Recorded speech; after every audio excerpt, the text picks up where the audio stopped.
All right, we will get started. And it's also my fault. There's a few minutes of delay. I'm going to explain why. CEPS is a very busy place. Today is it's a typical CEPS day. I will explain you what it means. But it's also a special one.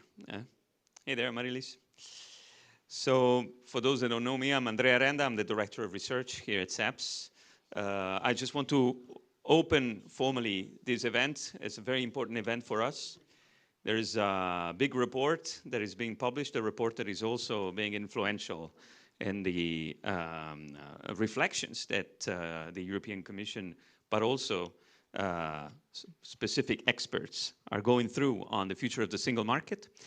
It's a report that is for us very important because it also brings the knowledge of perhaps the person that more than anybody else in over the past decades has worked on the single market, Jacques, to the attention of a very topical reflection of the moment. So I'll be really here only for this introduction because we have at the moment upstairs a delegation of representatives from the Ukrainian government that have come from the Ministry of Digital Transformation. They will go for a study tour. We'll bring them into the European Commission. They start thinking about their negotiations and accession process.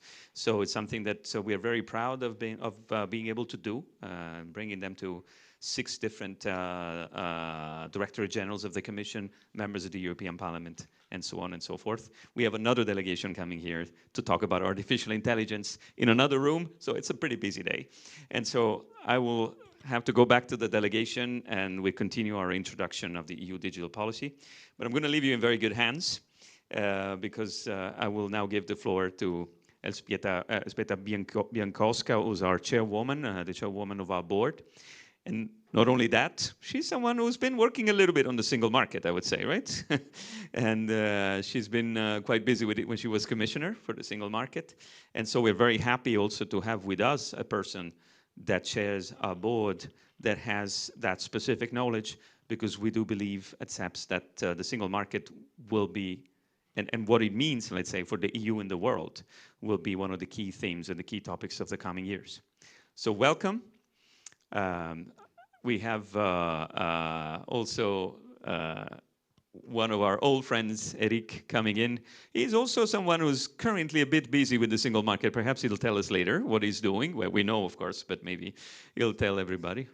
Mr. Letta is coming, yeah. Okay. So, but it's important because, you know, we all care about the whole of the audience that is here today. We're also happy that among the audience there will be someone who's in charge of writing the report that will be presented later this year on the single market. So, without further ado, Chairwoman Bienkowska, I give you the floor, and we are super happy every time you're here with us. So, thank you.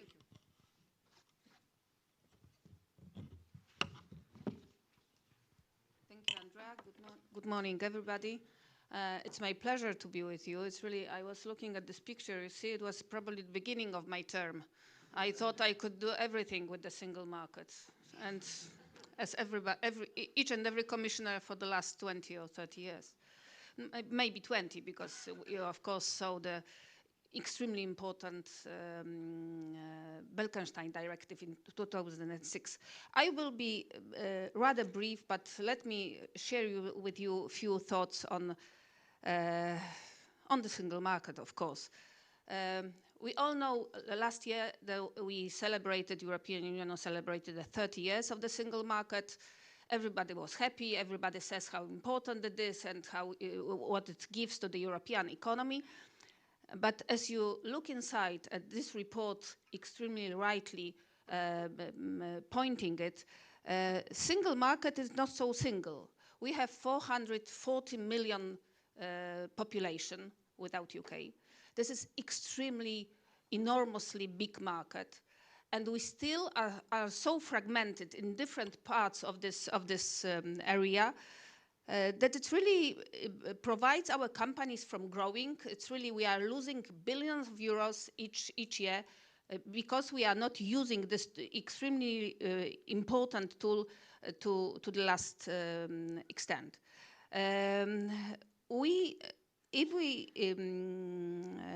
it concerns primarily, and from my experience in the Commission, it concerns primarily services. If either we are talking about regulated professions, we have almost, I think, 200 regulation professions in the European Union. Such professions and hairdressers, not talking about ski instructors, you know, that one ski instructor, instructor from Slovenia cannot provide the services in Austria, and vice versa. So this is really killing our market. Whether we are talking about regulated professions, mutual recognition, unitary patent, during my term in the Commission, it was very lengthy, unfortunately, unconcluded discussions all the time. What we need desperately now, we have one report from CEPS. Soon we will have extremely important commissioned by the European Commission report by Enrico Letta, parallel to the one on competitiveness. We need desperately to unlock the single market. But what we need for this, the answer is extremely simple. We need political will.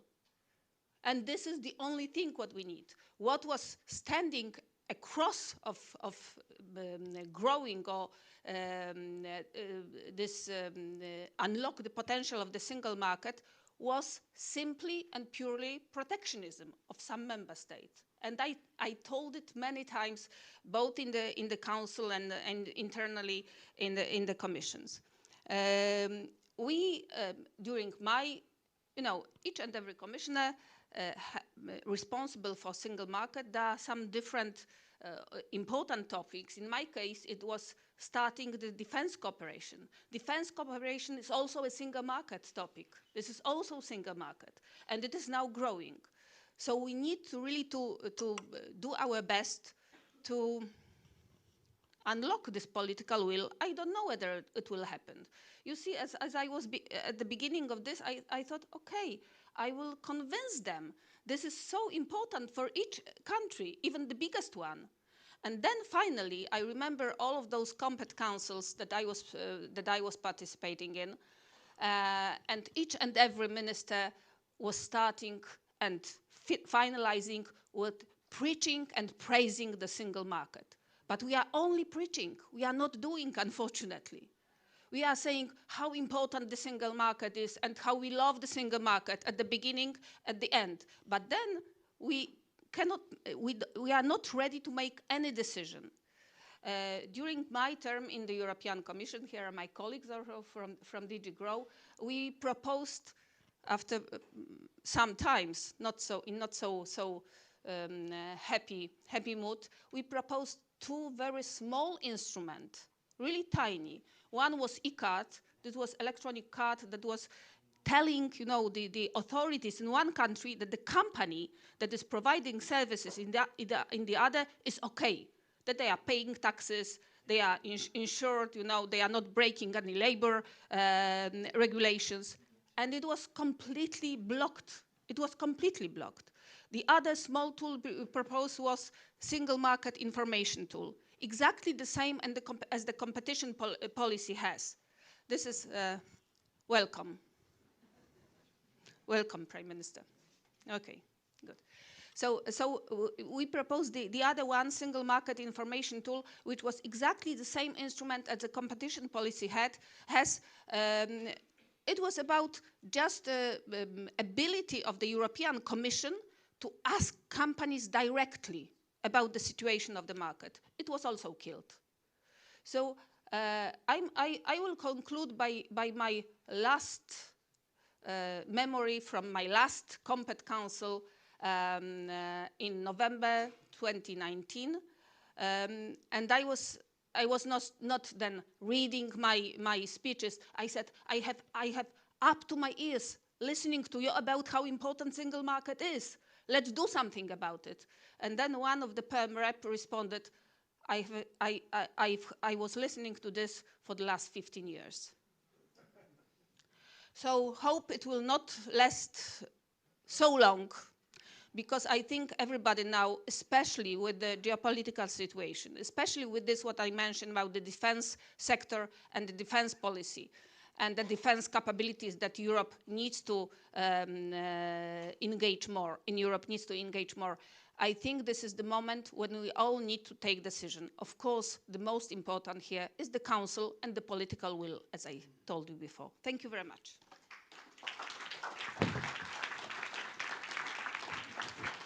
want to sit next to Enrico Letta. Okay. I will. Okay. Is this one on? Hello? Okay, this is on. So hello, everyone. I'm Michelle Chang, and I'm the director of the Transatlantic Affairs Program at the College of Europe in Bruges, which is also where I first met our main speaker today, Jacques Pelkmans. In fact, I first met him 17 years ago, I believe, more or less, and it was at a conference organized by Jacques on the single market. And so, you know, we've now come full circle, and here we are, still talking about the single market, and Jacques still coming forward with his innovative and very important proposals. I imagine if you're sitting here in this room and have braved all of the tractors that are on the streets of Brussels, it is because you wanted to be in the room where Jacques presents his program for the not so single market, as he terms it in the report, because it is so very important. And so in that sense, he needs no introduction. But I will just briefly note that in addition to being the Jan Tinbergen Chair at the College of Europe in Bruges previously, he's also held a wide variety of academic appointments at the European University Institute in Florence, at IPA and Maastricht University, and he is also the Associate Senior Fellow at CEPS. And so without further ado, I'd like to present Jacques Pelkmans to talk about empowering the single market. Thank you.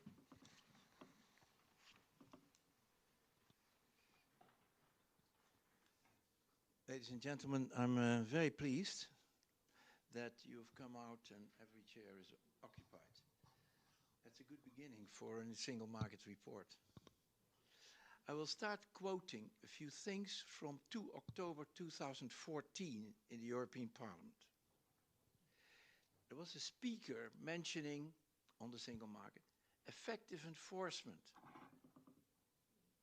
governance of the single market, the SME test and competitiveness, better regulation, the fuller implementation of the Services Directive, and a few other things. 2/3 of this is coming back in the report that I was pleased to draft. And it was a speech by former Commissioner Bieńkowska, now the chairwoman of our board. It is exactly what she has been saying to you a few minutes ago. One thing is to write it. I did it. Maybe it's the easy part. The real tough cookie comes a little later. But it's in the good hands of another and very prestigious promoter, Enrico Letta, and we're very grateful that you have come all the way from Paris to listen to this. I will try to stay within my allotted, now meanwhile, 18 minutes. And I have to do that with this machine. I will speak about the other report that is now available. There is no print, but you can all print it when you download it from our website. The other report is the report that was not done last year. The celebration came out of our ears with some joy, because there were a number of things to be celebrated. But the other report on the not-so-single market was not there. Nobody talked about it. Nobody wrote about it. This is what we do today. This other report is about the limping, fragmented, and or distorted not-so-single market. I hope that's clear. CEPS decided half a year ago that this not-so-single market cannot be left unaddressed. We are a think tank in the European public interest. This must be top priority. The indifference and inaction at the moment and recently looks a lot like the Albert Ball report of 1983, which alerted Europe about the costs of non-Europe. It talks about a walk in the forest in autumn. That's how the report begins. Only to realize that this splendor of colors 2 or 3 weeks later turns into total decay with bare trees and no leaves. That was the image they painted before they were coming to their proposals. I think we are running the danger that this happens again. So we need to embrace a radical single market program now. And now means this year. If the recent, more sophisticated studies, and there are 4 of them, that all end up with an estimate of roughly 9% of additional GDP, of course this would require serious action of the kind that is proposed in this report. But that is a bonus that cannot be called minor. If people have no idea what 9% is, I point out that this is the GDP of the Czech Republic, of the country we find ourselves in today, and Ireland, together. And we need something else, because the 9% is based on a more static view of, we look at where the barriers prevent the single market from functioning, but it's for the rest a static approach. What we also need in Europe is more dynamism. Greater economic gains are then more likely, but it's very difficult, if not impossible, to model them. And this, you see some signs that we can discern. That firms begin to exercise public pressure that they might, maybe not totally reverse, but shift the emphasis of their investing away from Europe rather than in Europe. Money talks. And here it matters. It's not that it's a diktat from business, but business wants a single market that works. They want a promising and dynamic Europe. And otherwise, they might make other choices. It's precisely not us only in the public interest, in the European public, but also firms that want a medium-term single market strategy. In a few weeks' time, the European Round Table will also come. And since I have a close relationship with the ERT, I know what they are brewing up. And the urgency, is very clear from that report as well. The medium-term strategy is for the 3 institutions together. And our former commissioner has said the council is the hard nut to crack, but it should be all 3. And in some kind of binding commitment and marching up together. Many people talk about Delors because he sadly died a few weeks ago, as you all know, as some vague, foggy history. Well, I was, and there were a few people in the room, we were very close witness, or we cooperated with Delors and his teams, and later in the Cecchini group, of which I was a member. So we were really saying, wait a minute, this has to be with special type of action. So one of our recommendations later is about the troika of presidencies. There's very little study made of that. But what these people did between late 85 and mid 88 was absolutely remarkable. They were really jointly doing things. Not the handover and then bye-bye. No, really joining and phoning and acting and do all kinds of things to make this program work. So the first 3-4 years were an amazing thing to study. And then in the early 88, you got this so-called Europhoria because people then started to begin believing it for the first time.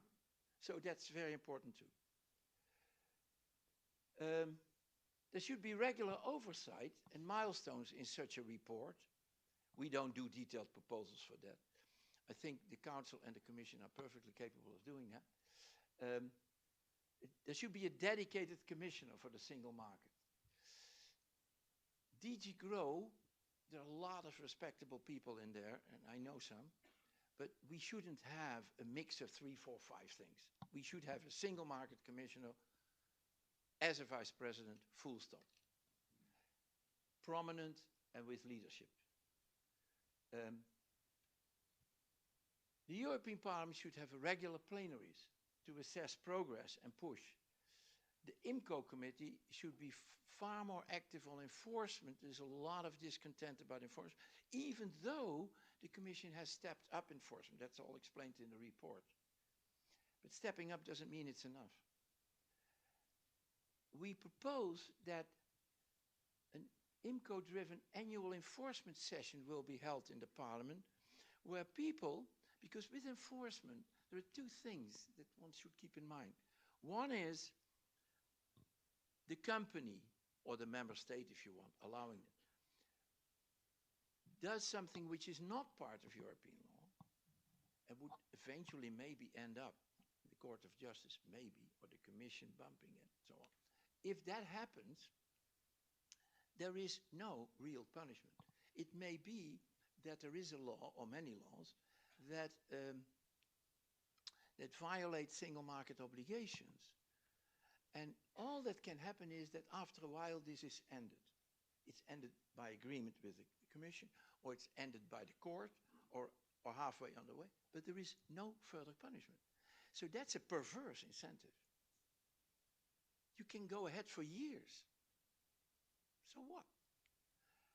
So it's very important that what happens never in enforcement is that those who are disadvantaged by the lack of enforcement have a voice. Consumers, citizens, businesses have no voice. That annual enforcement session would give them a voice, and every year again. There's a lot of substance in the report, and it's still not exhaustive. Our report has been accompanied and also funded by a coalition of lots of people, often in business, but not always. It's called Europe Unlocked, and a number of prominent people here are in the room. We're very grateful for that because it made our job a lot easier. And we also heard a number of substantive either complaints or proposals from them, and I think that's very useful. But if you do such a single market program, you have to, at some point, draw a line. We could also write a 300-page report with 5 assistants and half a year more. Would that add extra force? I hope Enrico Letta doesn't write a 300-page report. But you go ahead if you feel that it's necessary. There is one good news item. It's not all black. And of course, we had some celebration last year that was justified. It is the much applauded, but never seen so far, single digital gateway. The person in the Commission who's responsible for that is in our panel, Amaryllis Verhoeven, and she will later speak, so I will not say too much. But we have a section in the report trying at this early stage, but after 12 December last year, and that matters, and she will explain why, that this might actually do something that for 25, 30, 35 years, businesses and consumers were desperately looking for. That you can quickly have reliable and complete information on what you can do in other member states in terms of business or consumers or whatever.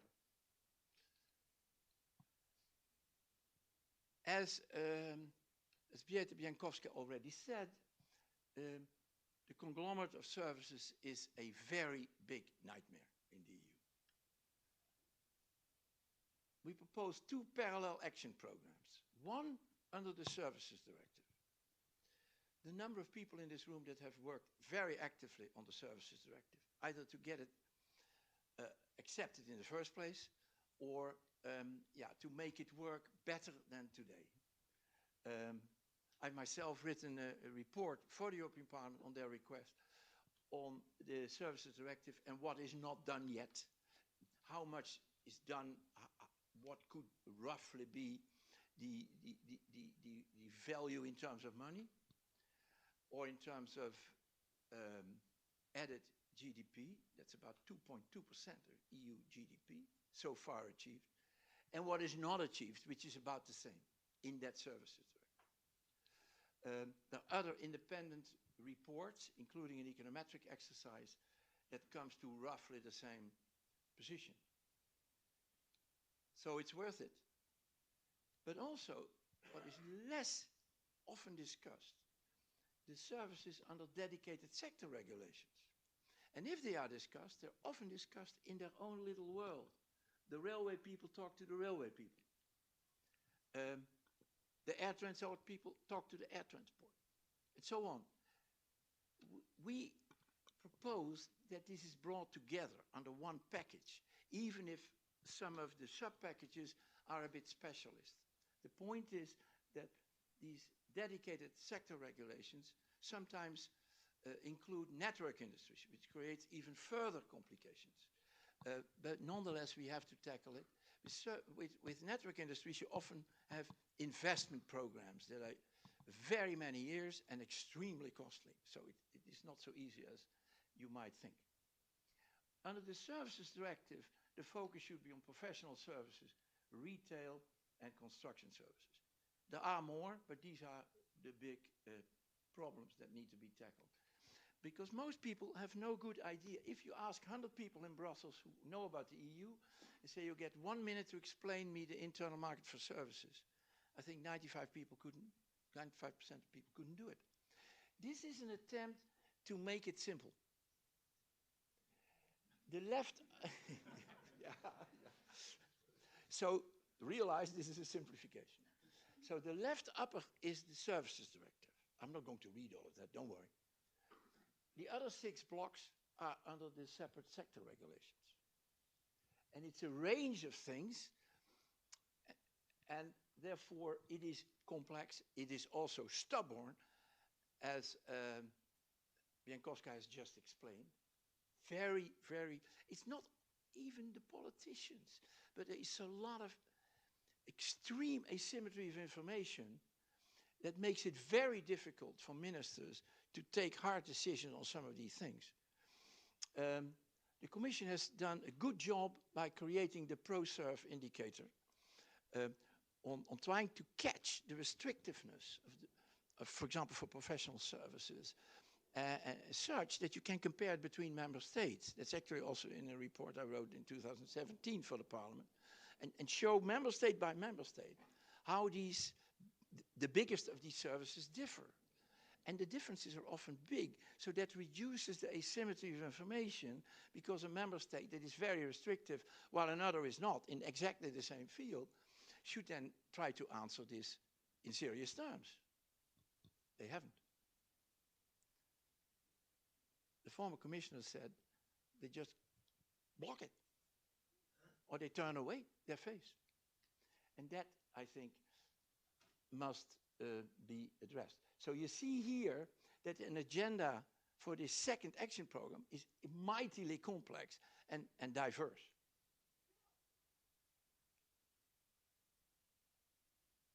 The second services program should begin with financial services and capital markets, but then there are a number of network industries, basically 6. The postal is no longer an issue. Then there are 6 other ones. But I chose energy, telecoms, and rail freight. But there are 6 modes of transport. 2 are in the network industries, but there are still others. And the report of 2020 that the Commission wrote on the business journey on the single market has an appendix with the barriers by sector, by area. And transport has the most.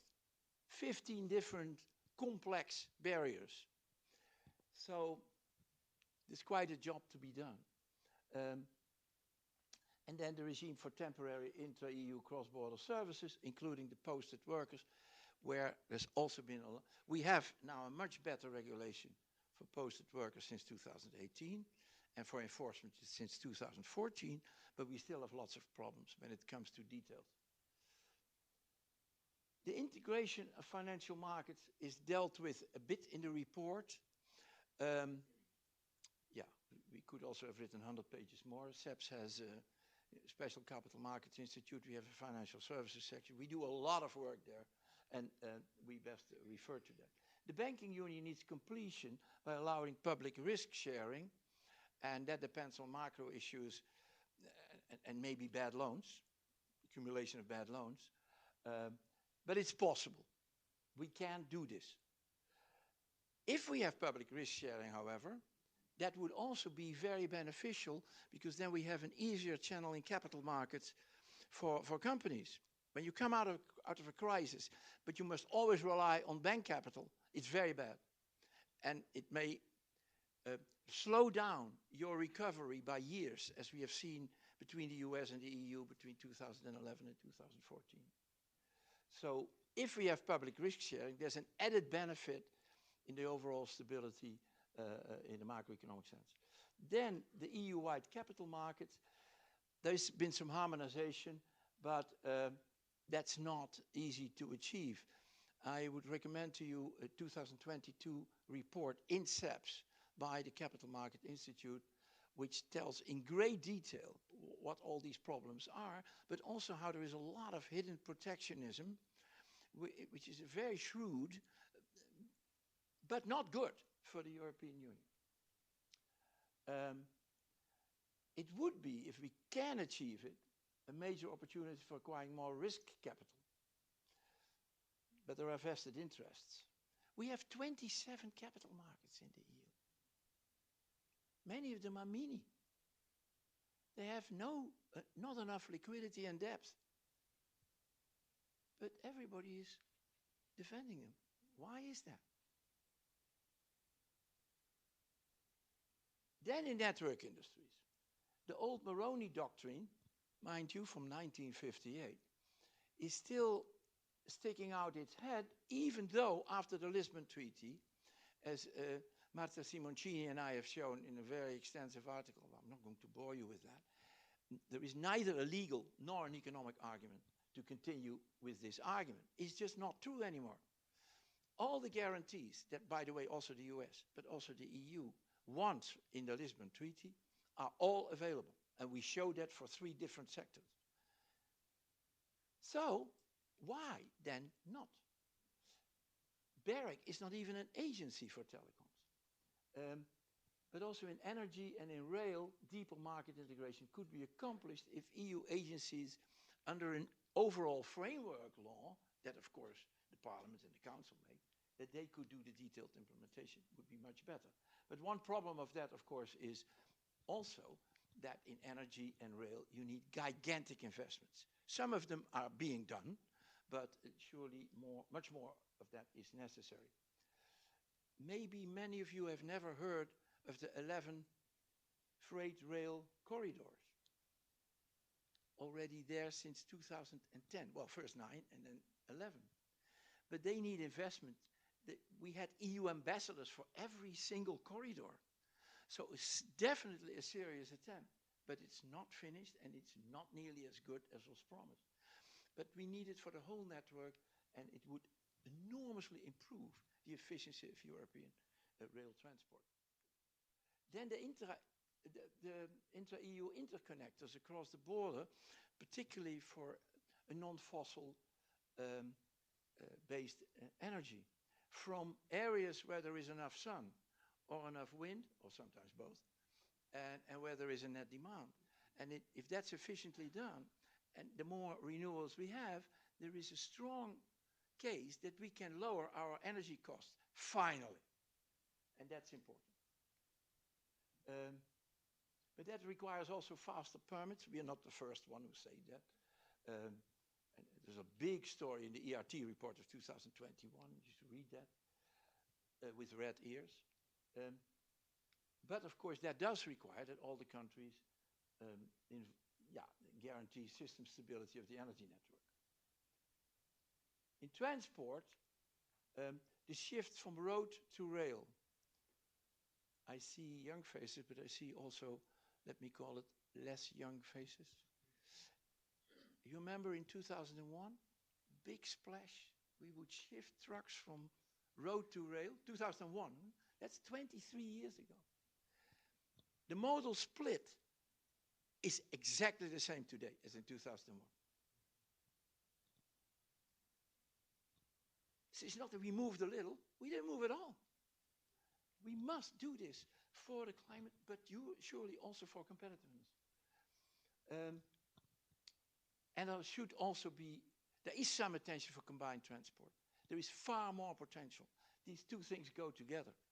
When a truck goes straight on the train, except for the front part, and if that's done with very good technology, and that technology exists, it's already used, it would immensely improve the European rail freight system. And then I call attention for hard fragmentation. That's chapter 7 of our report. Hard fragmentation I applied to 4 examples. These are the main examples, but I'm sure there are a few more. Hard fragmentation is an area of activity where there is zero preparedness to allow the single market. It's just a flat refusal. Consolidation of the EU telecoms market. If you put your Google on, it will spit out endless press reports or even reports on the consolidation of the telecoms market. But of course we mean the EU telecoms market. There are all sorts of funny pleas of trying to get a consolidation in the national telecom market. It is absurd. The EU has a single, but the single telecoms market is not single at all. Andrea Rende, who you have seen, and I have written in 2011 a report that took a lot of attention at the time about the huge price differences in the internal telecoms market, up to thousands of %. And then we pleaded already for a consolidation of the EU-wide telecoms market. It's still not there, and it's not even close. Yeah. Then spectrum frequencies, air traffic control, 15 years ago decided, fully fledged, available, not implemented because the air traffic controllers don't want it. So the advantages are huge. With these advantages, you can buy them out, the ones that are superfluous. And you can keep them for 10 years on the payroll. And it still would be beneficial for the EU. And then copyright. We plea in the report for a radical shift at once to EU copyright and not the current incredible fragmentation and complications. So I have to go fast. We have a call. One of the greatest successes, not very noticeable in the newspapers, is European harmonized standards. And look how many world standards are identical to, and that's together over 11,000, and it's still growing every year. And the Commission, after a ruling in 2016, suddenly decided that we should go more legalistic. There is no EU objective being served by that. Zero. Shooting ourselves in the foot cannot be demonstrated better. The chair is completely right that I should wrap up. But if there is a chance later or over coffee, look at the examples of lifts. The lift standard in Europe that has been hit by this problem. It's a beautiful example where the EU suffers in the internal market from this new regime and the rest of the world continues to use because everybody uses this standard in the world. It's crazy. The Commission should abandon this immediately. Then enforcement. We propose 2, there's more on the report, cannot now. Fast-track procedure to the court in special cases, and a suspension injunction option for problematic new national laws. It's not so strange. Look at the way the Transparency Directive works, and if there are questions, I'm happy to answer them. Then the heavy implementation load recently, partly in digital, where it has completely gone out of hand with 30 implementation delegation acts of a tremendous complexity. If you would page through with a wet finger all these 30 ones, it would take you over half an hour. just phasing it through. And that's all in 2 years. But also where values are at stake. So there's a lot of moaning and complaining by countries that are in our value chains with their companies or their sub-companies who feel that they are colonially treated. There's a lot of dismay about it and irritation. Why do we do this in this extreme form? So, and also, we want a lighter EU regulatory burden. It's not, it's costly. We're nearly done. And then there's the lack of dynamism. The EU has improved on that. We must respect this.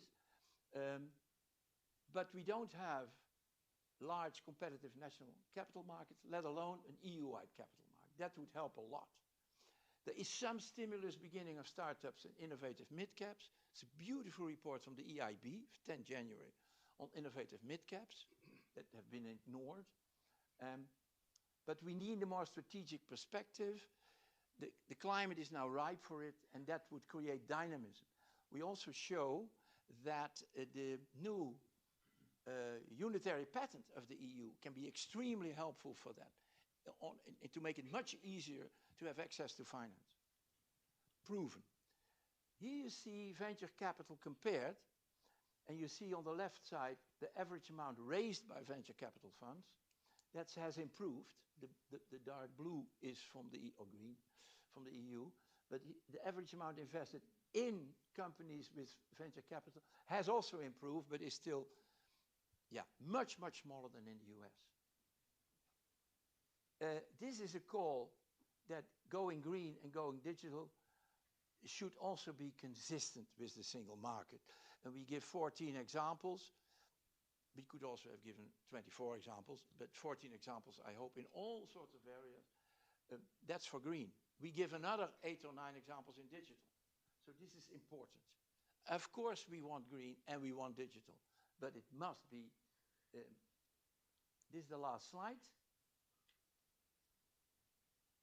The main engine of growth, productivity and competitiveness for business is a quote from the Commission report on competitiveness of last year. EU competitiveness largely determines the prosperity of our citizens in the longer run. So the importance is clear. Can our limping, not so single market generate the long run growth and dynamism that we want? So we want all of these 4 things to have not just the barriers resolved, but also get more dynamism in these 4 ways, if not more. Hopefully Mario Draghi will pay careful attention to these aspects. Thank you very much.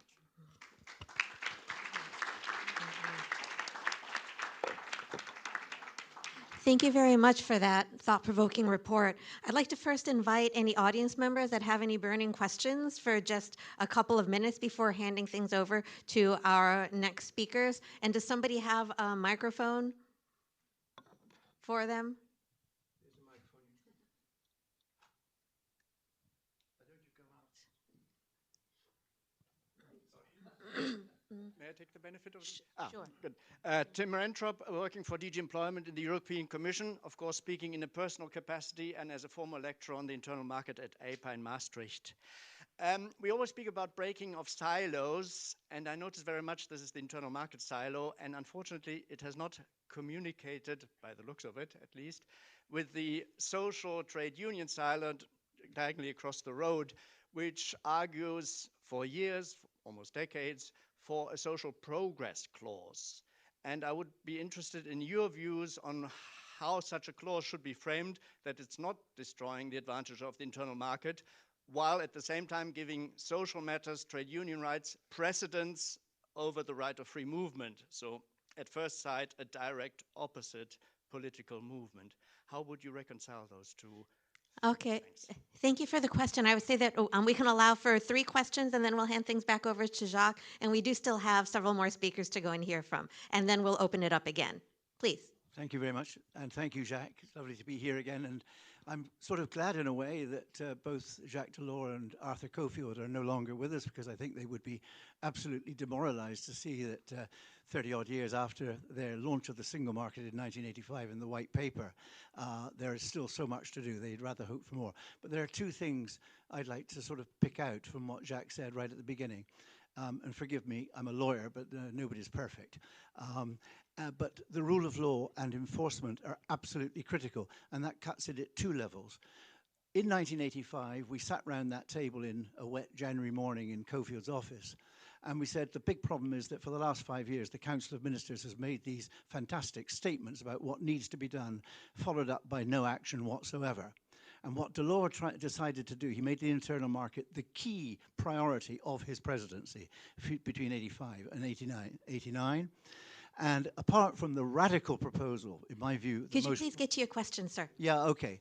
The two things that Jacques mentioned I want to repeat is that we decided that we had enough of these political statements. There needed to be a legal commitment to do something by a certain date. And that's why the Single Act laid down the 31st of December 1992 as the deadline for the total abolition of frontiers, and the enactment of the famous 300 measures, based on the Cecchini report on the cost of non-Europe, which Jacques mentioned. Second thing is law enforcement. I don't think, Jacques, that the rapid or fast-track procedure before the Court of Justice in Luxembourg is a way. National enforcement is absolutely indispensable. National judges have got to be empowered to deal with European law enforcement, because it cannot be done from the center. Okay, thank you very much. Last point, yes. the European Justice Training Network. It needs to be justice ministers of the member states who are empowered and mandated to secure the enforcement of all aspects of EU law, including services. That would in itself make a big leap forward, I think. Thank you. Okay, we can go and take one more question from, yes, you can go, you have the microphone. Will definitely be a question, not a comment. Carolina Saludas from PwC, speaking in a personal capacity. Thank you for the talk, it was great. Very simple question. If you are to sell the trade-offs of the single market, the reason for which there has been no political will, how do you do that? And I'm thinking of smaller nations being impacted, employees being impacted, just the lack of risk-taking ability that the EU has demonstrated. How do you fight that? Thank you. Okay, thank you. I'll hand things back over to Jacques. Please just take a couple of minutes to go and respond, because we do have other speakers. Thank you. Yeah, this is impossible. I'll write the second report, okay? Because this is with the help of maybe some bright lawyers. That's always the problem with the single market. There's always more. On the social question, in the appendix, we look at 10 reports that were published in the last 3 years on the single market. It's not that we have invented all of this. It's all over the place. It's not picked up by the institutions. And also very little by the press, I must say. There's one from the ETUI. I was actually an advisor to that report, but I didn't write it. The way the speaker from beloved IPA, where I used to work myself long ago, phrases it, I think there is really fundamental problem there. And I think the way you smile seems to suggest that you know that.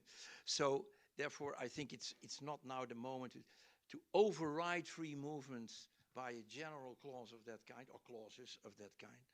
I think I would also have great difficulties with.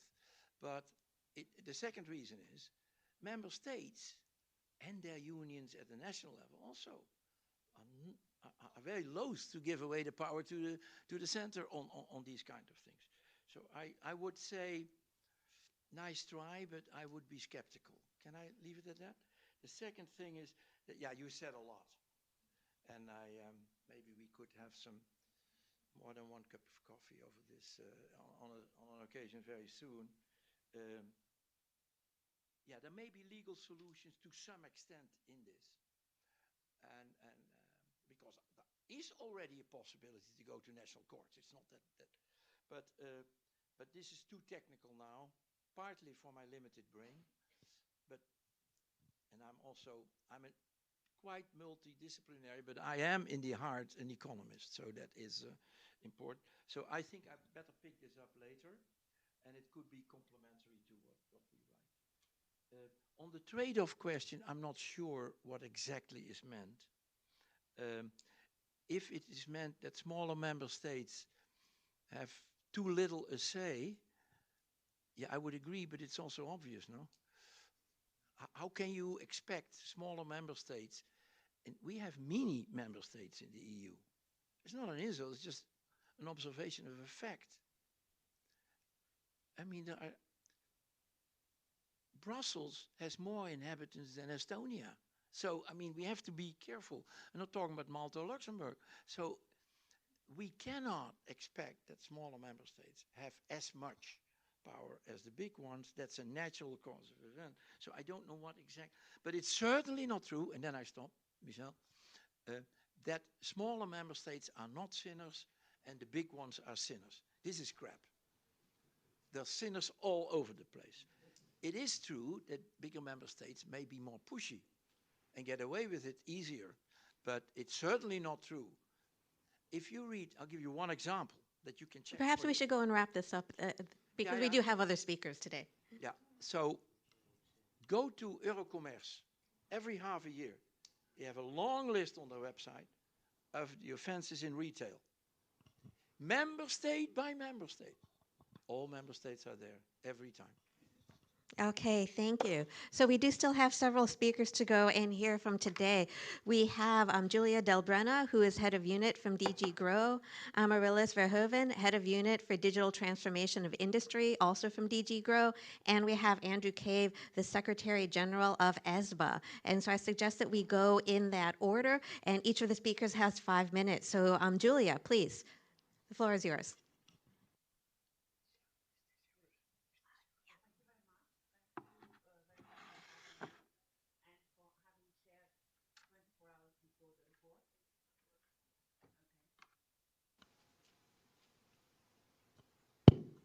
Well, I think that does not need to be repeated. So I've been going through it, and a lot of my colleagues will be going through it, and thanks a lot, because these contributions are important, and I will come to that.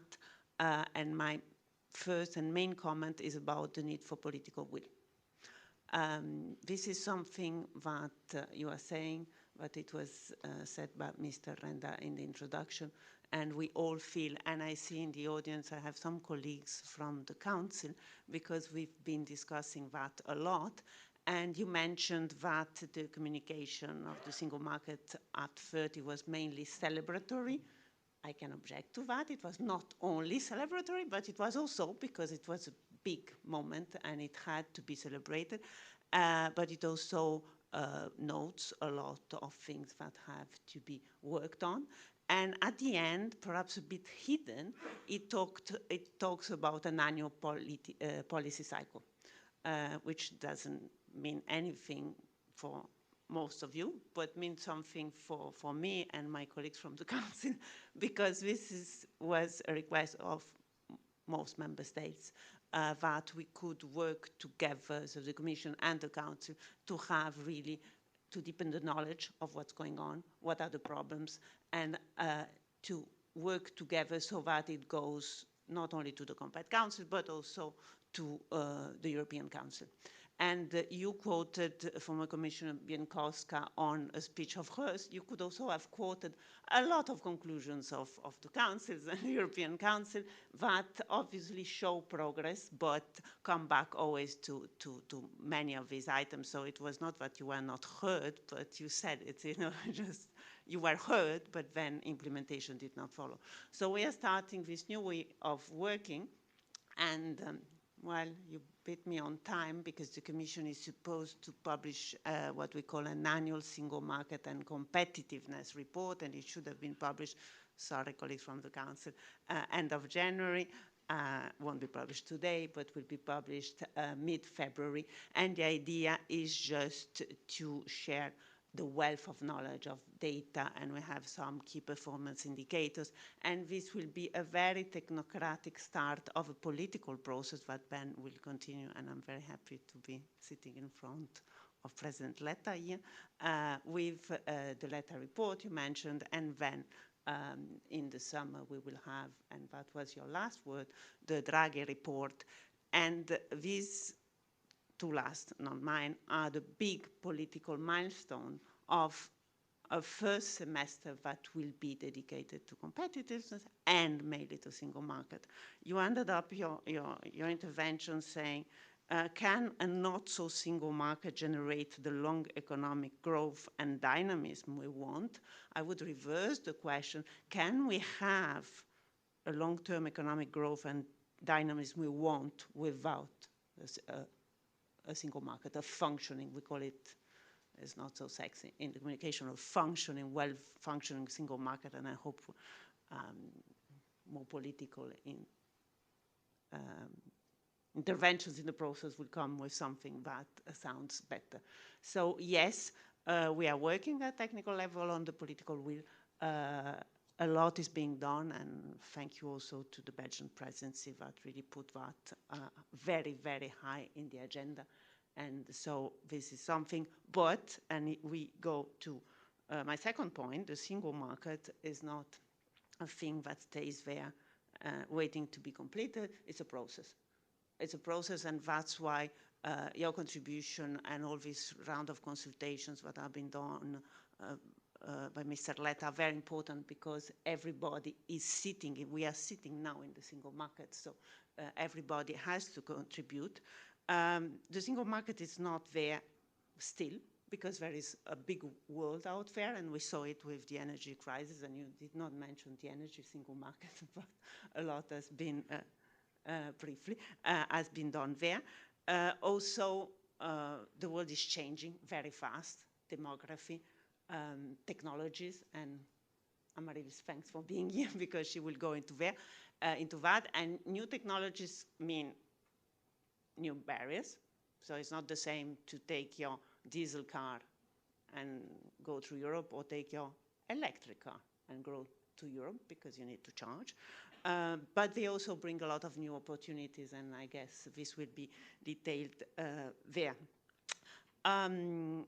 And then let me finish with something which is a bit technocratic but very important, European value chains.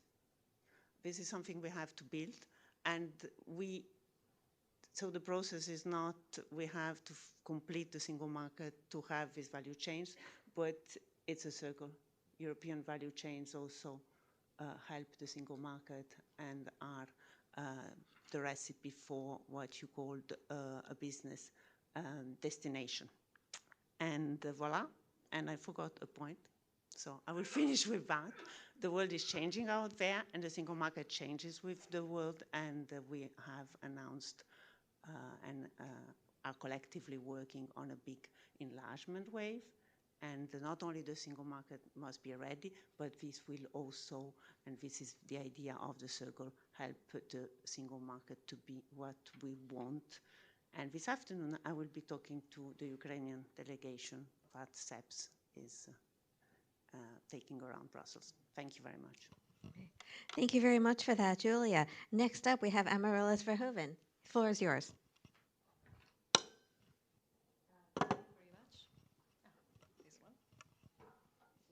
Thank you very much. Delighted to be here and say a few words about the single market from my side. I've known Jacques for quite some time. That is also due to the fact that I've been working on single market issues in various capacities for quite some time now. I will say a few words indeed about the digital aspects, also because this is my current capacity. Before that, maybe one remark if I can. Single market, and here I pick up from Julia, the single market is a process. It is a project. 30 years, we're not finished, but at the same time, the world is changing. And that also means that the challenges that a single market faces is changing. And one word, I mean, I adore your report. I agree with many of the things that are in there. But I think that at this moment, yes, we need to focus on barriers, on removing barriers, but also on seeing where we can further harness the power of collective action. For instance, the debate, you mentioned state aid in your report. The debate is no longer how to control state aid, but also how to pull, how to coordinate our efforts, because finance is an issue in an increasingly globalized and geopolitical context. So that power of collective action is also a power, I think, that comes with a single market, and that is important. We first saw it very acutely when we faced the vaccines crisis, and we had to make sure that everybody had access to vaccines. That required collective action. That is also a power that comes with a single market that I believe can be harnessed further.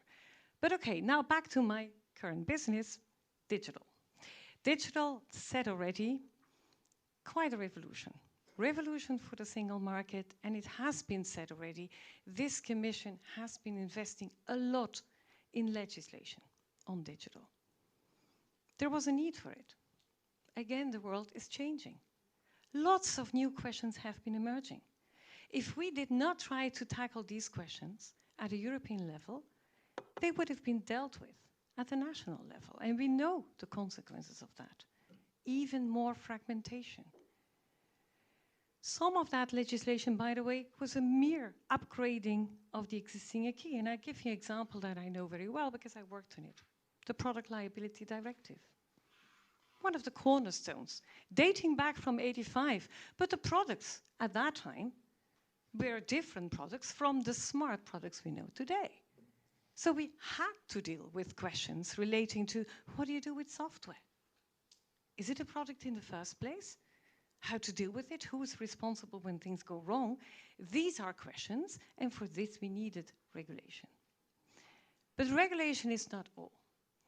Digital and digital tools are also, and there I'm deeply convinced, a tool to make our single market work better. And we really need to invest going forward in digital tools to make that happen. And that is nothing new. I go back to Mrs. Bienkowska, because you mentioned the difficulties, but you did not mention something that you launched, and that is indeed becoming a success story today, in which I very much believe, and that is the digital single gateway. But always remember better what Yes. not the successes. Exactly. Especially me. Yeah. I remember better what I mentioned here the digital single gateway because Jacques was referring to it in its report. It is one of the tools to improve e-government in the single market. What is it? It is basically a regulation dating back from 2018, whereby all member states agreed to create a one-stop shop. A one-stop shop for businesses and citizens to have access to information about the single market, all the rights and opportunities, EU level, national level, regional level, all available in the national language, but also in English. Very important for those that don't master the language. Access to information. One-stop shop access to all kinds of assistance services. The consumer centers, the EEN, what have you. One-stop shop access also, and that's the new kid on the block, to administrative procedures that have to be available online in the member states. Online, and that have to work in the same way for nationals and for people coming from abroad. And national procedures that are once only, what does that mean? That means that once you have filed a paper already in a particular member state, you can basically ask if you have to complete a procedure in another member state to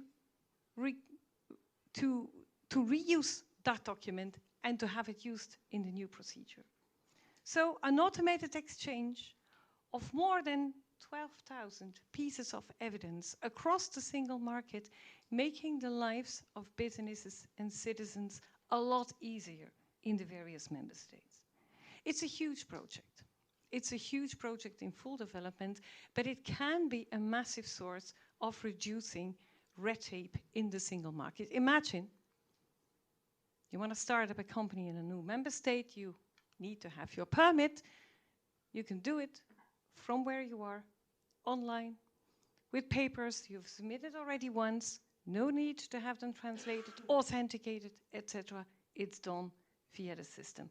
That's a powerful tool. It's not the only tool. It's not the only tool. It's not an easy tool. There's many other ones. Okay. E-government, can I add? Just one more. One more. Digital tools don't stop at a single digital gateway. E-government also means AMI. Marie Veronica is there. But it also means investing in digital tools to facilitate compliance. Enforcement is important, and there, digital tools, regulatory technology can do a lot. Thanks a lot. Thank you very much. Andrew Cave, please. Thank you very much. Jacques, congratulations on the report. I think it's fantastic. It's so much detail in there. But the thing for me is it captures the passion and the commitment for the single market that I recall 20 years ago, filling the corridors and the meeting rooms and the debates when I first came here and spoke on behalf of small businesses. I think the report, there's so much in it that is of value, but one of the most important things that I read within it was the fact, it's a simple point, but it's a telling one, which is the single market is the EU's strongest asset. And that made me remember what it felt like before, when I was living out in Central Eastern Europe, in Poland specifically, before they joined the European Union, talking to businesses and understanding the magnetic effect that the single market had for them. And it also makes me think of when I go back to my home country now and I talk to those businesses in the United Kingdom who are finding out how painful it is to be living outside and trying to do business outside the single market. And I think it's because of that that the European Small Business Alliance is particularly, pleased to be involved with Europe Unlocked, which is a really important initiative. Some specific points, and I have to preface, I didn't know I'd be sitting exactly here when I prepared these notes, but I wanted to start on the positive and talk about the single digital gateway. I won't go into detail because I think it's been covered enough, but what I would say is from a business perspective, from small, the smallest micro businesses, it is a valuable tool and it holds so much potential.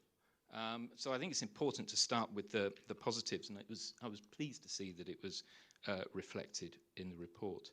One of the things that comes out of the single digital gateway, and we get to see some of the feedback, are where businesses, we get to see where businesses are encountering barriers.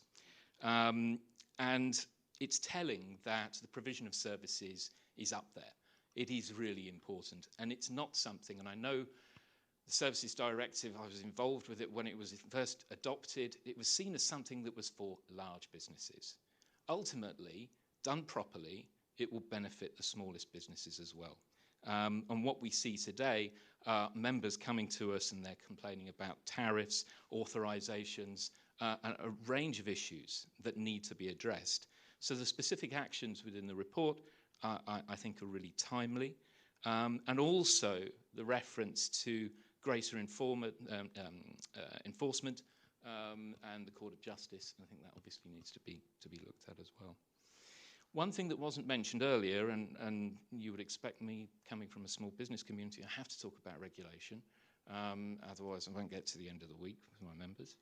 And I almost yawn saying this, but it's in the report, so I'll say it again. Regulatory impact assessments and the failure to adhere to those after so long is boring and it is frustrating in the extreme. But I think it's much, much deeper than that. In Brussels, we talk about regulation, I think, in the wrong way. We talk about the cost of regulation. What exactly is the cost of regulation? And we see the latest Commission attempt to address this with the 25% reduction, which I'm sorry, I have a certain degree of cynicism about, having come so late in this Commission's mandate. So it's akin to the sinner going to the priest for confession at the last hour.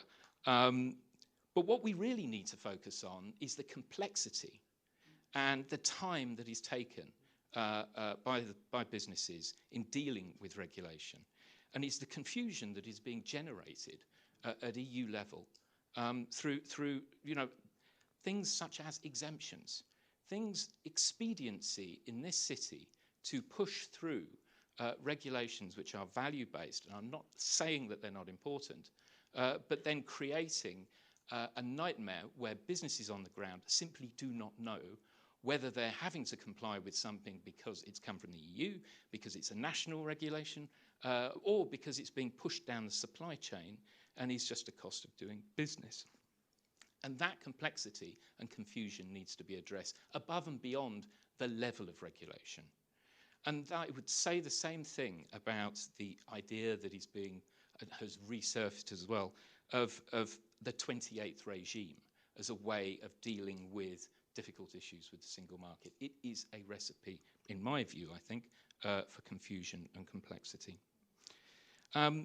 Last thing, there's so much in the report, but last thing is capital markets and finance. There's no shortage of entrepreneurship in Europe. I mean, we saw in the report, and it's referenced elsewhere, 316,000 startups in 2023. There's also no shortage of capital, 28 trillion available across the EU.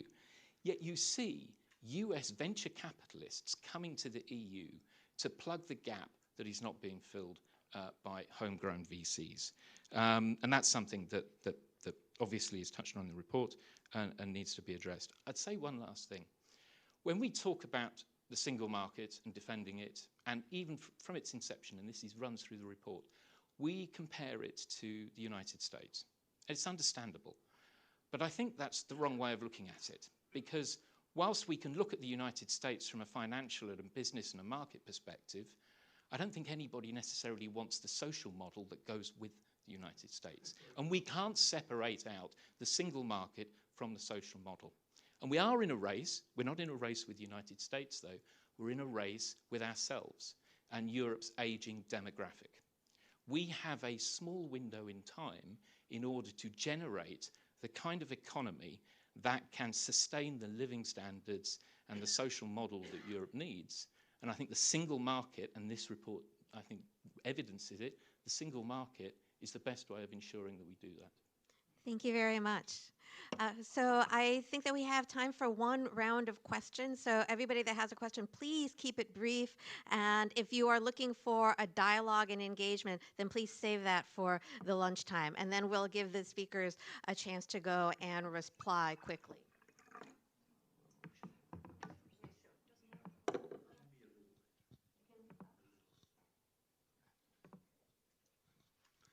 Hello, I'm Vladimir Lowy. I'm president of Eurochamber. I can do two things. First, congratulate to the report and say that we at the Eurochamber, we have just completed our own report, definitely not as elaborated. I don't have to talk much about it because our results coincide basically with your results. Diverging contractual practices, the whole problems of the services and varying national service rule, lack of the access of information to the trade cross borders, over-regulation. I would subscribe every word which what Andrew said about that, enforcement issues, underdeveloped capital market, etc., etc.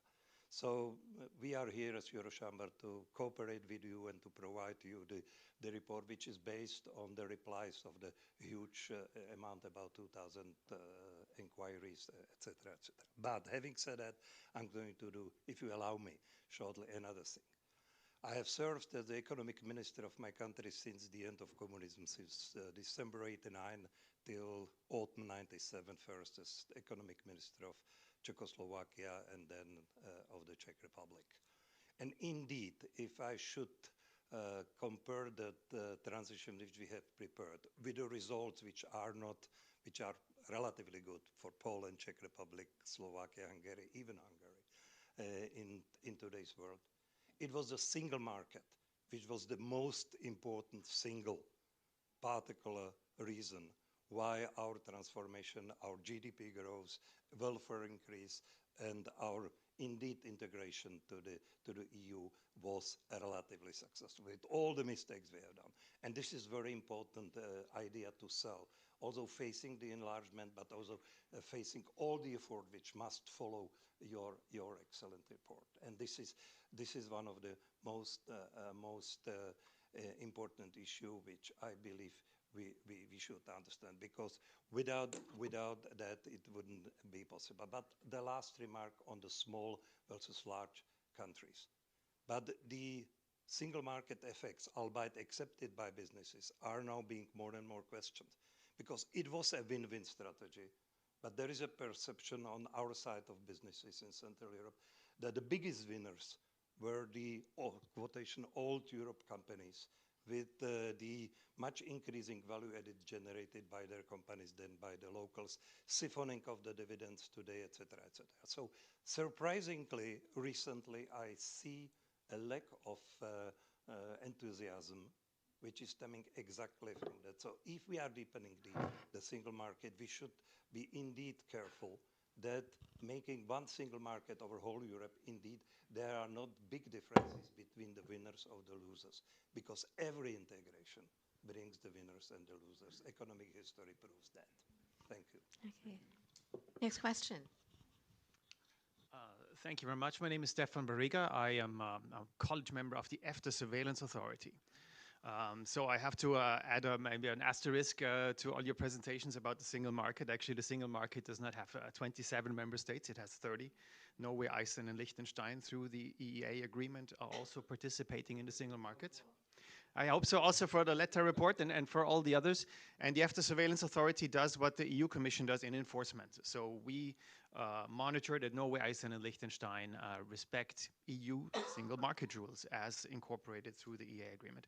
I have two small comments. I was very happy to hear your comment about our comparison to the US. Social standards is one thing, but the US is in many respects not even as integrated as we are here. You cannot run an insurance or a bank in the same way across the US as you can do it here. Everything is very state-driven, professional qualifications and so on.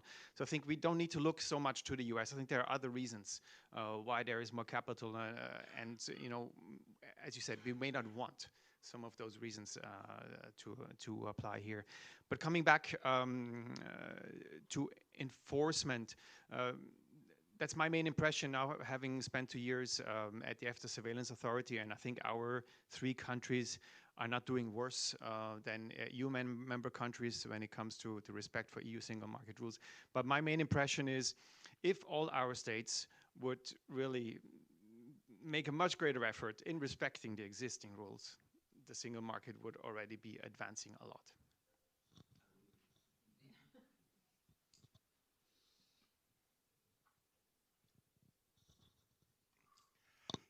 Fabio Colasanti, I'm a former Commission official. I'd like to make just a brief remark to point to a structural difficulty that there exists in reaching political agreements.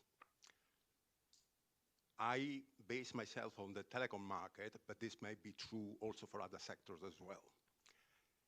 In most countries, there's no telecom ministry anymore.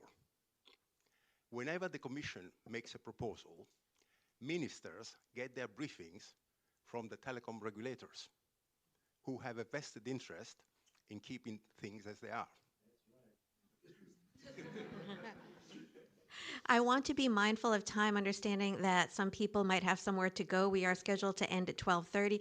Jacques has indicated that he's willing to go and stay an extra 10 minutes or so. I don't know about the schedules of our other guests. And so if anybody has any questions for our other speakers, please ask them now.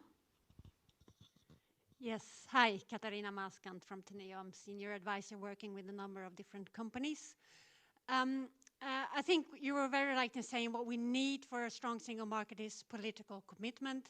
I think I've been feeling from the business side that lacking for many mandates. I don't want to need to go back all the way to you, Biankowska, but at least then it was an agenda, things were happening. We felt business community support from the Commission where it comes to enforcement, trace, solve it, etc., even if even then some of the questions were very politically entrenched. So if I maybe hopefully wrongly take it as a given that we will not have the political support going forward, may I then just ask for a small thing that maybe the Commission could think about, and that is to make sure that the EU legislation as far as possible, so the Commission proposals, regulations, are using harmonized ways, for example, for reporting. And I'm not necessarily talking about the CSRD or the sustainability reporting and the standards there, but across the legislation that all of your other DGs understand the value of the single market and how it can be used in all kinds of legislative files. I used to be able to talk to DG Envy about, you know, the blue guide and how it works, and they totally disregarded my advice, and then until they had to implement it, and then they realized they didn't understand placing on the market, so they went to the blue guide, and then they understood it. So, yes, so please, can you at least make sure that we harmonize across the 27 on EPR schemes, on understanding of recycled material, because I work a lot on circularity, climate and energy. Harmonize those things coming from the Commission. A small ask, okay? Okay, thank you for that. So I will perhaps take us in. Yes. One more question from a journalist. Oh, okay, go ahead. Where was the journalist, please?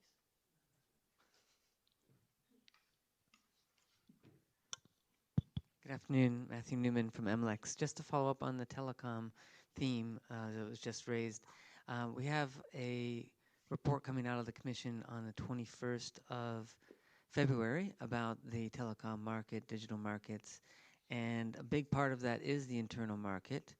And I was wondering if you could describe a little bit what the next step is, maybe look ahead for the next 5 years, the new Commission coming in, and think about how to leverage what we already have and maybe bring down the barriers. And I'm thinking in particular about licensing and also about competition issues and companies' ability to merge, particularly in national markets, and whether or not that's a priority. The telecom market is constantly complaining that they are at a disadvantage compared to other big blocks like the US or China. So what can be done in this specific sector? Thank you. Okay, thank you for these questions to everyone. So why don't I go and start to my left, and Amaryllis, would you like to go and respond? Okay, well, thank you very much. Too much to say, really. I just wanted to pick up on one thing, and that is, can we think already about more coherence when legislating? And can we think about harmonized way to ensure enforcement? For instance, when it comes to reporting and compliance requirements, I would say that's a very good idea. We're already to some extent working on that. And again, I'm here with my hat of digital. Think of the digital product passport, which is actually a good way. I mean, it is a digital way of doing compliance with sustainability obligations, and that is being rolled out left and right. If we get it right, it is a simple way of doing things for all businesses, whereby at the same time businesses ensure compliance with lots of requirements flowing from different pieces of regulation. So I think that again there, coherences when it comes to enforcement solutions, but also think digital again can help us in a big way. Thank you for that. Andrew, would like to go next.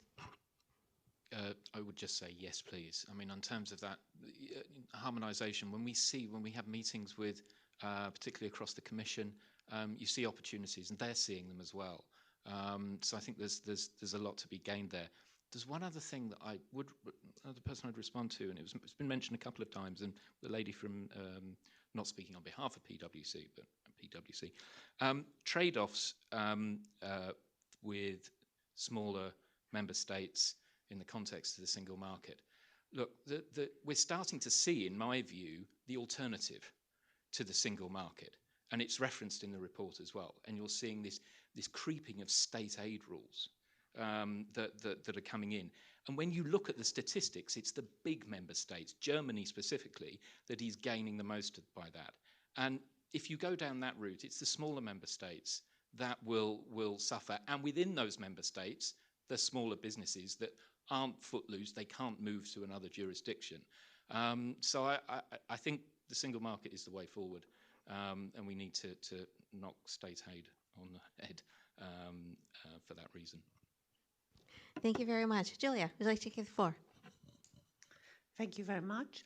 I will just make one comment picking up on something you said, the 25% was too late. You didn't say too little, at least. So let's count our blessings, but too late. So I can reassure you, and I may be wrong, but I don't think so, that will go to the next mandate as well. So perhaps too late for now, but it's not over. And because there was this question on harmonizing reporting requirements, and indeed that should be the way. Unless they are harmonized in a wrong way, then you should have some evolution. But the work we are doing now on reporting requirements is just, first of all, to map them, and then to make it better. That means and other legislation. So we will have what we call, in a very sad way, omnibuses, so where pieces of legislation will come together and the Commission will propose this reduction, and hopefully in a mainstreamed way. But I would like, and not just to take out responsibility, but to say that this would be ordinary legislative procedure in many cases. So it's about all the institutions, and that's why one of the things you say in your report, that you said it about enforcement, but it should be across the board that the three institutions have to work hand in hand in a single market priorities, not only reporting a reduction, but also other issues. Thank you. Okay, thank you. So now handing things back over to you, Jacques, bearing in mind that you are the one thing keeping our audience from lunch. You see, she's my friend. I have 3 points, and I'm highly conscious of your noisy stomachs, or whatever the problem is. First is, I think, one of the most important, it's a very tiny remark, but most important remarks has been made by Mr. Colasanti or something. Yeah. Why is this telecoms market so difficult to integrate, whereas the opportunities are fantastic? And not now, already for decades. It's not that nothing happened in telecoms. We had enormous price decreases, we had enormous changes in the products and services, but we did never have a single market in telecom. We had in CEPS, in 2001, a working party led by 2 famous telecom specialists, Martin Cave, an economist, and Pierre Larouche, a lawyer on telecoms. They wrote a report, and we had 4 sessions with regulators, business, and so on. The first session was the chair of the telecoms committee of the council, then led by a Flemish lady. I think she was deputy minister. And so we had an exchange, and we asked her why we never heard about the telecoms internal market. It was a closed meeting, and there was nobody there. And she looked for 10 seconds. She didn't say anything, and she was a good talker. And then she said, telecoms internal, we never talk about that. And that is what the treaty says. That is what had to be done. The liberalization of the EU telecoms market, not of the national ones. There is no single line in the treaty that would suggest that national markets have to be liberalized. It's simply not true. And yet that was done. And you, Mr. Colasanti, gave the secret. The regulators are in the way. Sometimes also the networks. There are network problems too. If you think for a moment, we are in a fairy tale that the networks are not causing a problem and the regulators are put in their right place, and I can write you 2 lines how to do that, then we have, in 5 years from now, we have a unified, well-functioning EU telecoms market.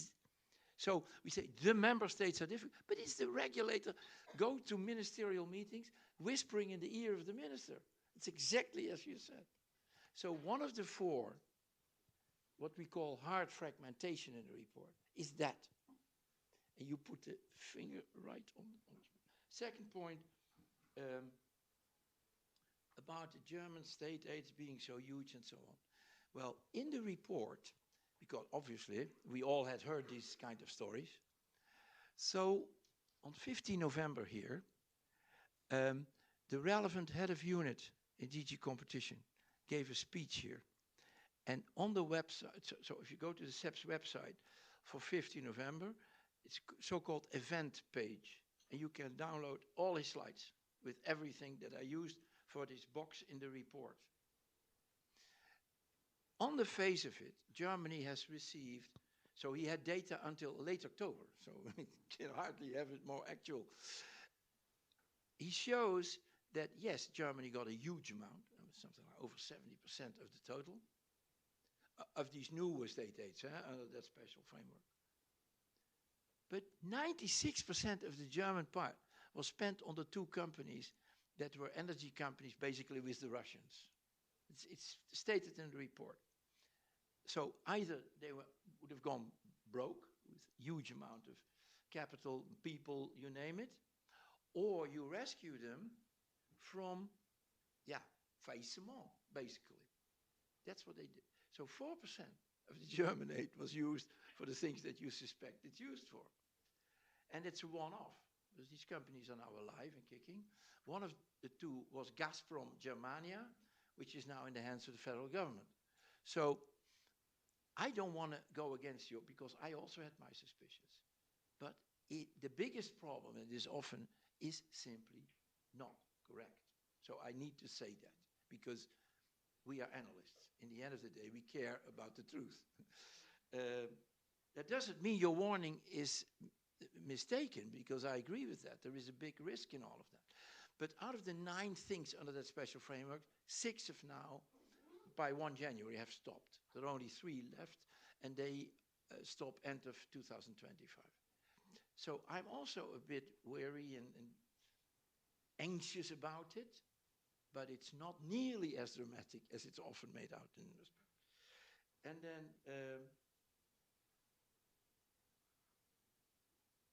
I think I'll leave it at that.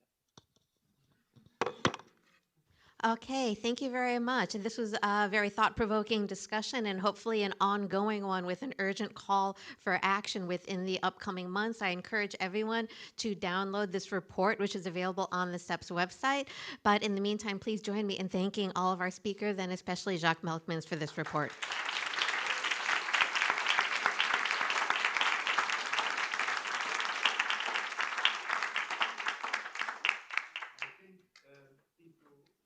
Can go downstairs. There's a staircase there now. It's called the green room.